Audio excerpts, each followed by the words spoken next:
Hello and welcome back to my channel. If you're new here, I'm Bree, and if you see by the title, this video is going to be my favorite books of 2022. I had a really good reading year. Not only did I read way more books than I ever have before, but I've also just found a lot of books I love, and I think that's because of joining YouTube and just being able to find so many good books that are similar to books I've loved in the past that I've seen people recommend, and now they're on my radar. So I found things I really love. I found series I really love. I've also branched out into the horror genre this year, which was something new for me, and so I found some favorites in that. And towards the very end of the year, I started to read some more literary fiction, which isn't really my cup of tea, but I found some magical realism and stuff that I've really liked. So I started to find some favorites in that, which is really fun, and I'm just so happy. So I don't want to rank them from like the lowest to highest. I think because to me a lot of them kind of are the same in my head of how much I like them.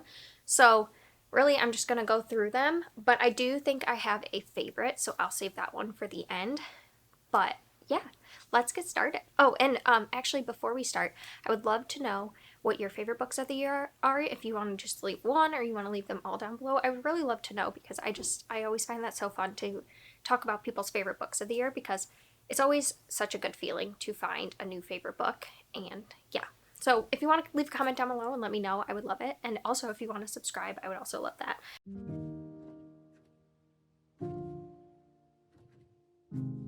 So the horror genre is something I just got into this year. I've always been intimidated by it, and I think that's because my view of horror was that it was going to be a lot like slasher movies, or very gory and scary and pop out scary, and I've really found that there's just so many different kinds of horror books out there, and so I've really fallen in love with the horror genre because it has a way of scaring you, but then there's also things that are just, it's really cool to get commentary on it. I found I really like gothic horror, which is a slower burn horror and not quite as scary to me, but I always enjoy them. So I have a couple. I don't know if this one's actually considered horror, probably is more thriller, but because of the paranormal type aspects to the book, I consider it a horror, so I'm gonna put in this. This is an author I found this year, and I've quickly become obsessed with her books. So I just have this one because I think it's my favorite out of the books I've read, but I do consider her like a new favorite author, and that's Simone St. James. So this is The Sundown Motel, which right now is my favorite. I've read this and The Haunting of Maddie Clare, which was her historical thriller that she wrote before these, and then I also read The Book of Cold Cases, which came out this year, and really loved that, and that was actually the first book I read of hers.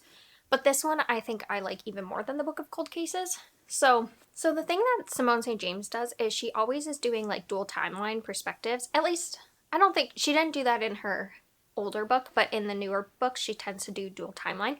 And so this is following a woman in 1982 who goes missing from this motel that she works at and is never seen again. And then her niece, years later in 2017, is determined to find her aunt because her family never really talked about her aunt, and she just wants to know what happened. So she goes to this motel and starts working there and tries to figure out what happens to her aunt. And she starts to notice some sinister things going down, and there's some weird things that happen at night at the motel. And so it weaves both these stories together to figure out what happened to the aunt and to also figure out some other mysteries that are happening in this town. Simone St. James writes dark stuff, so I would look up trigger warnings if you want to read Simone St. James, because I don't feel like the topics that she deals with are necessarily light topics. But I just love the atmosphere she brings to these books.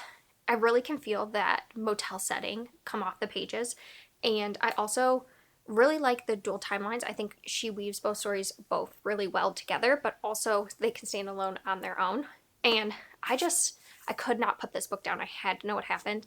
And I love the paranormal aspects she always brings into her stories. I really enjoy stories that are actually paranormal and have those elements, even if it's not the whole story, rather than like a fake paranormal, if that makes sense. And I don't feel like that's a spoiler to saying this, because I think it's just a well-known thing in Simone St. James's books. So yeah, this, I really loved it. I'm so happy I found her as a new thriller / horror author. Yeah, Pippi, here, Mom will move that for you. So the next book I read in November, I believe, and when I tell you that it scared the living crap out of me. I'm not joking. I still think this is why I'm partly having anxiety about this snow, is this book, The Moon of the Crusted Snow by Wayward Rice. Oh my gosh, was this a really good book, and I can't stop thinking about it. But also, was it the most terrifying book I've read this year? Yes. This is a really slow burn horror thriller. I think sometimes things can cross genres. So to me, this is a horror, and to some, it might be a thriller. But it's a very slow burn, very quiet kind of horror. But there's so much like tension and just scariness that happens in here. So this is a post-apocalyptic story. Basically, the power has gone out, and this is a community of Anishinaabe people, and they're in like northern Canada. The winter is coming, and they're used to sometimes losing power, but this time it doesn't come back on, and it's basically what a community has to do to survive the winter and no longer having power. And it's just one of those stories that really scares me. There's a scene in here that just like took me back to the beginning of the pandemic when people were rushing to the grocery stores and getting food, and things were just not on the shelves anymore. And that was like something that was just so scary to me, especially as someone who can't just pick anything off the shelf because I have allergies, and I also have dietary restrictions. So it was just like scenes like that just really, I think, were a trigger for me personally, but also I think it's just so well done in here to make it just terrifying. So if you're not into that, I wouldn't suggest reading it, but at the same time, like, I couldn't put this down. I couldn't tear my eyes away. I had to know what was going to happen. And I left this book feeling so anxious, but also like, what an amazing story. So it had to make my top books of the year. And the last horror book I have on my list is Asiana by Isabel Canyas. And this is a gothic horror set in Mexico. And what year is it? I forget. It's right after the war, the Mexican War for Independence. And it's following this woman, Beatrice, and her father is killed. And so her and her mom are living with a family that they don't really get along with. And so she does a marriage of convenience, and she marries this guy, and she goes to his hacienda in hopes to kind of bring him back to life and then bring her mom there. And when she gets there, the house is very eerie. No one will stay in it at night, and there's just a general discomfort she feels. And then there gets to be a very real, scary things happening while she's in the house alone.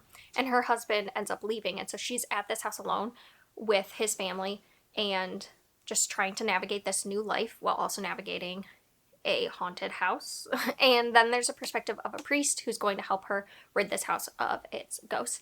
And their stories become really connected, and I really enjoy the relationship between them that builds throughout the story. And I also just think it was a really suspenseful gothic horror. I just tend to really like gothic horror. Again, it's a slow kind of story, but the vividness of the hauntings and being inside this house at night was just so eerie and so good. And there's also so many like political things in here. There's also talk about colonialism and its effects on different groups of people, and just there's a lot of commentary in here that I also really enjoyed. And I really have no bad things to say about this book. It's one of those books that I look at and I think it was just like the perfect kind of horror book for me. I think the characters really were fleshed out really well. They really came to life, and I'm definitely going to pick up more from this author. For this being a debut novel, it's just amazing to me because I thought it was so good. So let's go on to series, I guess, because I have a couple series here. Now I'm not gonna do them by individual books. I'm gonna do them as series as a whole up to what I've read, because actually I think the series I finished them this year, and they're just all ones that I've quickly become obsessed with. So the first one, which I don't think will be a shock to anyone, is Finlay Donovan is Killing It, and Finlay Donovan Knocks Him Dead. The newest one comes out in January, and I will definitely be picking it up. These are just such fun mysteries. It's about this woman, if you don't know, that she is at a Panera Bread talking to her agent about this book she's writing, and she's a mystery writer. And she is talking about how she's having a hard time killing off this character, and this woman next to her mistakes her for a hit woman and asks her to kill her husband. And she gets wrapped up into the mystery of that. And both of these are so over the top and ridiculous, but they're so fun.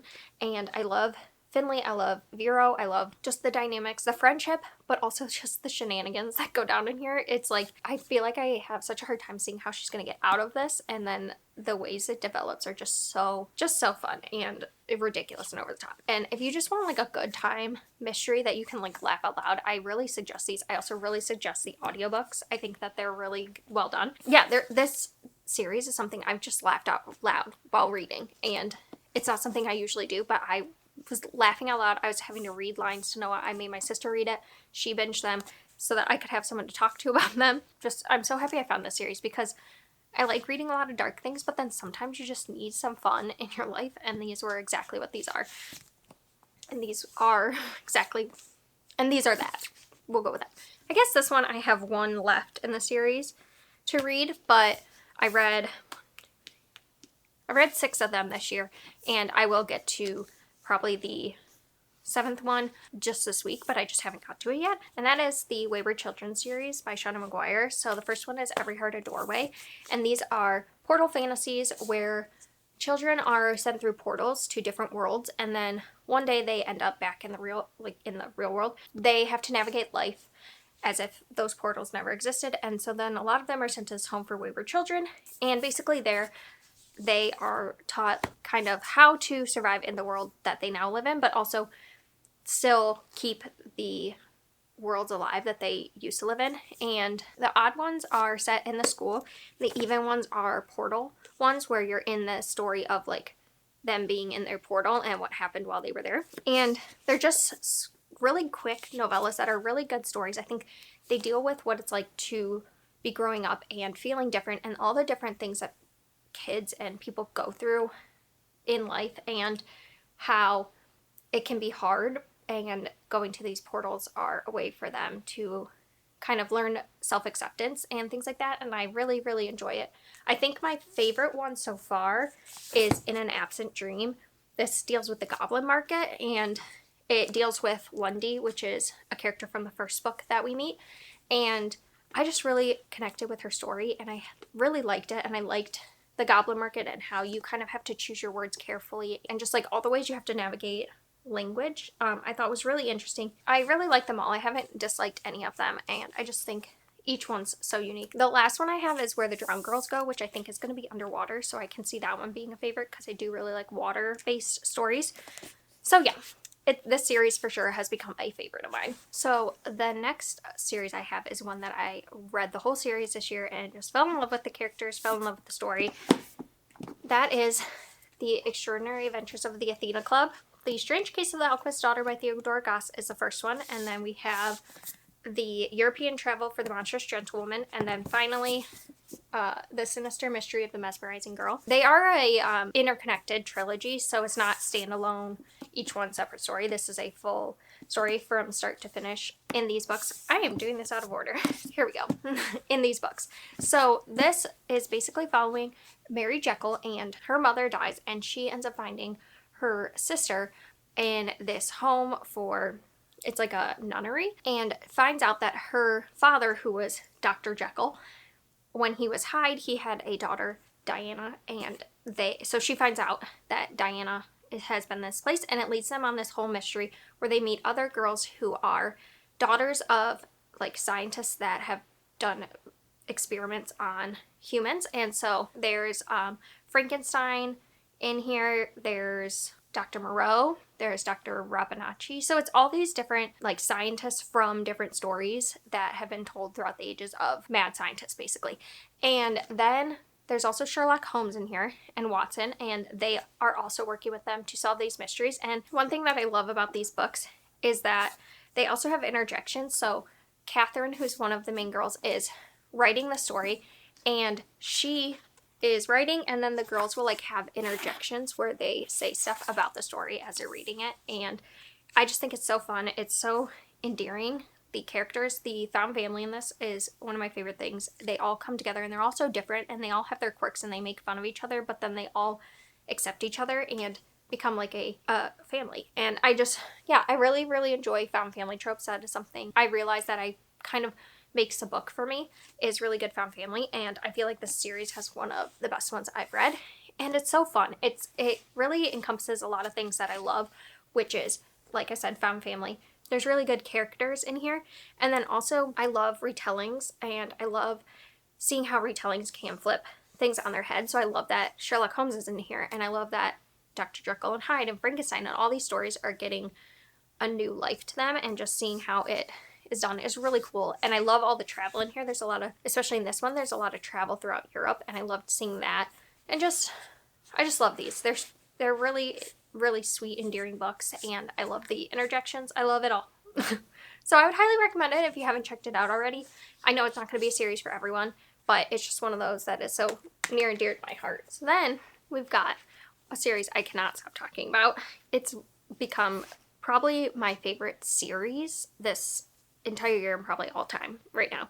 And that is the Rexford and Sloan series. This is the first one being The Murder on Black Swan Lane by Andrea Penrose. These are, I'm just going to hold up this one because there's too many. There's 6 out, and I've read all 6. This is a series that I think like snuck up on me because historical mystery is something I really enjoy reading, but it's usually not something that becomes a favorite for me because they're always just usually like a good time where I'm like, I pick them up because they're comforting and I just have a fun time, but I don't find new favorites very often. And this one just like really just got me in my heart. Let's start with what this is about. So this is told in multiple perspectives from Rexford and Charlotte Sloan. Lord Rexford is a Earl, Duke. I still get confused about titles. He's an Earl of Rexford. He is like into chemistry specifically, but science. In the first one, he gets in a fight with this priest, and then soon the priest is found dead, and so he's looked at as a suspect. So he wants to clear his name, and he ends up finding this cartoonist, is that what you call him, in the newspaper, who is always writing about the upper class and what they are doing and scandals and stuff. And he finds that artist, and it turns out to be Charlotte Sloan, and she is trying to make ends meet by doing these drawings, but she has to keep her identity a secret because a woman drawing these things would be frowned upon and different things, and she's just trying to basically make ends meet. So they team up to solve this mystery, and they also have 2 young boys that she takes care of, and they're part of the story too. And the found family in this is just so good. One of the best I've read. They're just so endearing, and it's a slow burn kind of romance as well that I just was really here for. Loved it so much. And I think one of the things I love about these books is every single one is a different science element. So this one deals with chemistry. So this deals with like a steam-powered engine. This one, I forget the exact science, but this one is like a more personal to them one. This one is a mathematician. Oh, this one deals with botany. And then this one is like an invention of sorts, if I remember correctly. Yeah, and this one has like some more political stuff. But they're all really good. They're set in Regency time, if I didn't say that. And I love them. I feel like I always was like a Sherlock Holmes type fan, and so these kind of give me that Sherlock Holmes vibe, but I love 2 perspectives from Charlotte and from Rexford, and the different ways, the different things that they bring to the table. And it's just one of those like series that I just love to pick up when I'm feeling not so great, and I can see myself rereading this whole series. I love it so much. I have nothing but good things to say about this series. Are they perfect? No, but they're perfect for me, and that's what matters.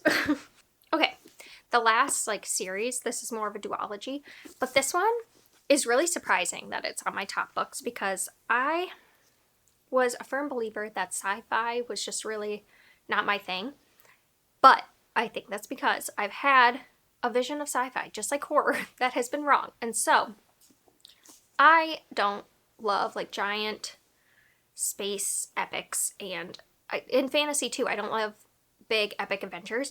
I think I like cozy, quiet stories. And that is exactly what these are. My sister-in-law got me this one for Christmas, and she was like, I'm gonna get you into science fiction. I think that these could be the ticket in. And I was kind of like, okay, maybe. And I picked it up, and this one I gave 4.5 stars, and this one I gave 5 stars. I just think that she was right.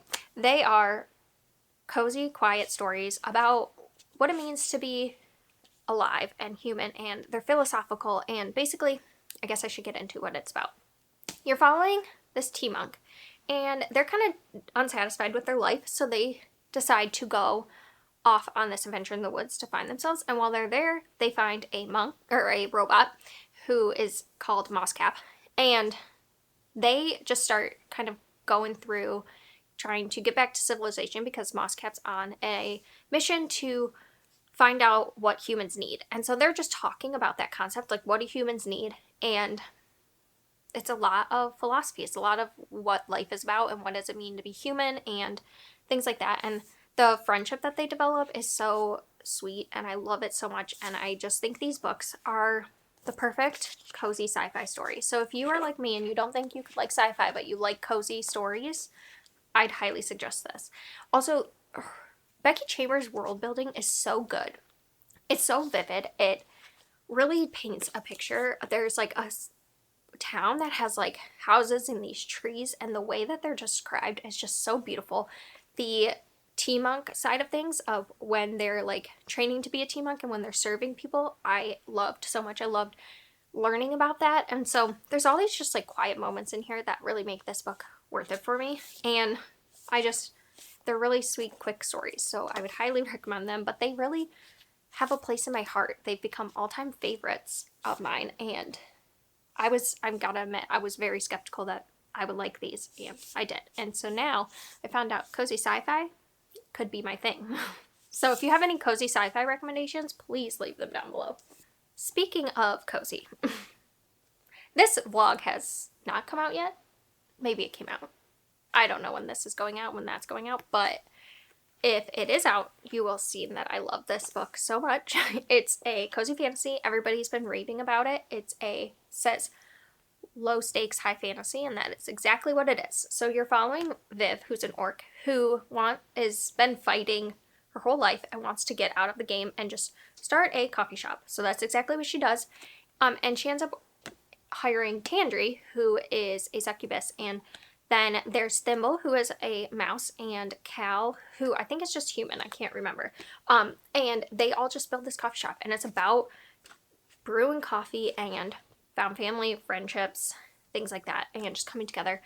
And it is it's a story that sounds like nothing is going to happen, but a lot of things happen too. And it's just, again, low stakes and just a perfect time if you just want to curl up and just get lost in a cozy story. I feel like this is the perfect cozy fantasy, and it reminds me why I love fantasy, because it's stuff like this. And I've really fell out of love with fantasy, and because a lot of the things I was picking up were these epic fantasies, and I felt like, well, maybe adult fantasy isn't for me. Maybe that's not for me, and I felt like I was grown out of the YA a bit.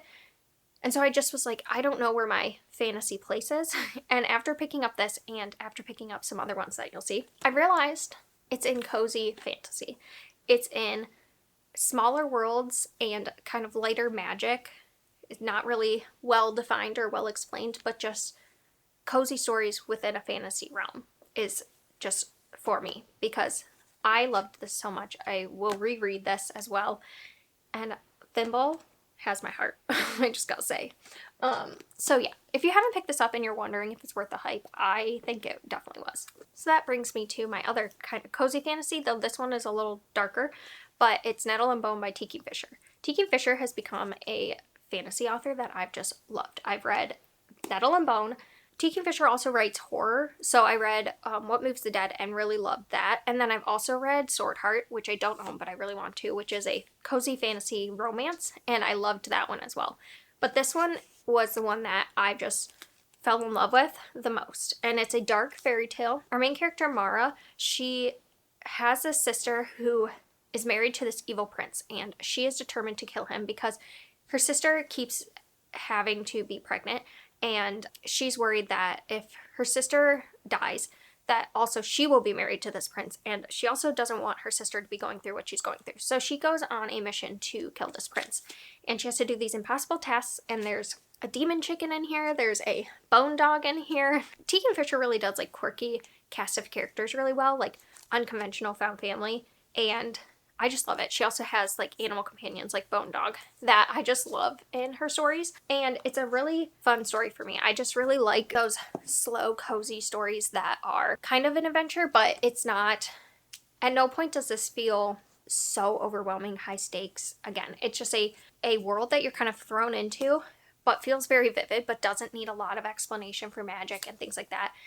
And I like the dark fairy tales a lot. I think that fairy tales in general aren't always for me, but like a darker, twisty fairy tale is what I'm looking for, and this delivered on that exactly. I really, really, really like this. It was a great introduction into cozy fantasy because I read this first, and I don't think that this is actually classified as cozy fantasy, but in my head, that's what it is, so I'm going with it.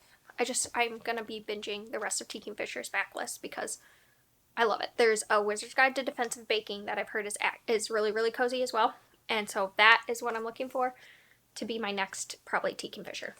So then this is one that I did recently in my reading vlog, and I didn't think it was a favorite, and then I realized later that it has become a favorite. So that's Before the Coffee Gets Cold by Toshikazu Kawaguchi, and this is a time-traveling cafe. So basically you can go there and you can go back in time, but there's a few rules. Like one of them is you have to get back before the coffee gets cold, and you can only travel back in time once, and also when you go back in time, you can't change what happened. You can say different things, but it won't change the outcome that has already happened. So in the first one, we're dealing with a woman who's been dumped and she wants to go back in time to talk to him.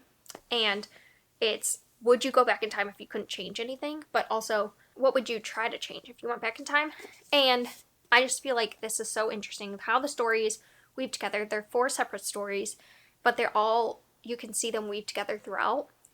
And the first one, you're like, oh, this is sweet, and then the rest just like a punch in the gut. I love this. I think some people have said it's a little dry, but for me, I just really liked it. I think it's a Japanese translation, and I just like the way the story was told so much.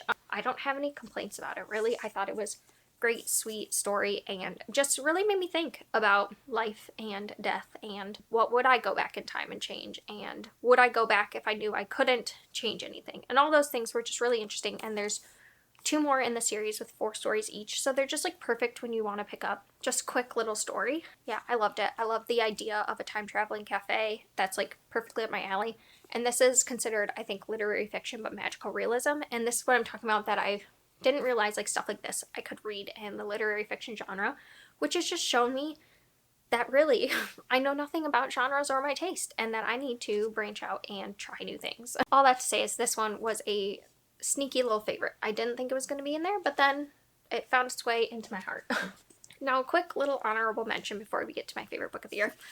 I'm only 100 pages into The Man Who Died Twice, but I already know it's going to probably be a favorite, but I'm not going to be finishing it before this video goes out, so I wanted to mention it because The Thursday Murder Club is just a very endearing story about a retirement community that they come together and they try to solve cold cases, and then they find themselves involved in an actual case. And this is the second one. The first one is The Thursday Murder Club, which I also read this year, and I love this one even more than The Thursday Murder Club. I gave The Thursday Murder Club, I think, about 4 stars, and this one I can just see being a favorite, and it just brings to life all the things I loved in the first one even more. There's just this community of friendship, and I love how Richard Osman explores growing older and losing people, but also still having fun and friendship and just living life to your fullest because you don't know how much time you have left. And I really just think that the quirkiness, the funniness, the humor in this is really well done, especially when it's dealing with a topic like aging that can be very difficult to talk about. I think he highlights the difficulties as well as the beautiful moments, and I really love that about it. So, had to mention this one. So, my favorite book of the year came at the end of the year, and I did not know that I could love a book so much, and that is Lonely Castle in the Mirror by Mizuki Sugimura.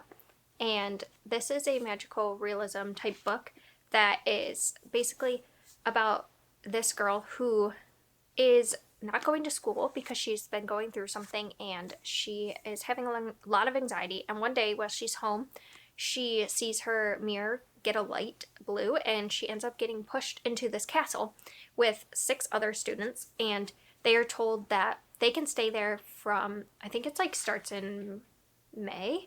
They can stay there until I think it starts in March, and they can stay there till next May. They can come every day from 9 to 5.